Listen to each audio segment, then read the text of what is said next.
si Attorney Claire Castro nasuplak nung reporter ng Net25 tungkol do sa ikinakalat niya na ginawa daw 7 pesos ni Tatay Digong ang bigas nung year 2018.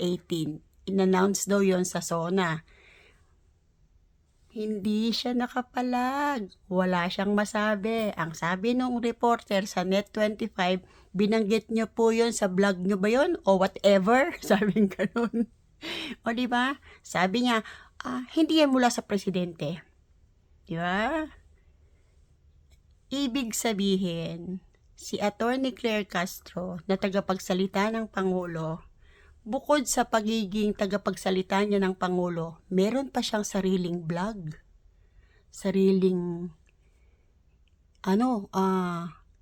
platform na ginagalawan at doon sinisira din niya ng todo-todo ang mga Dutertes.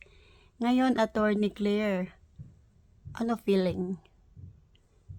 Fake news yung reporter o you?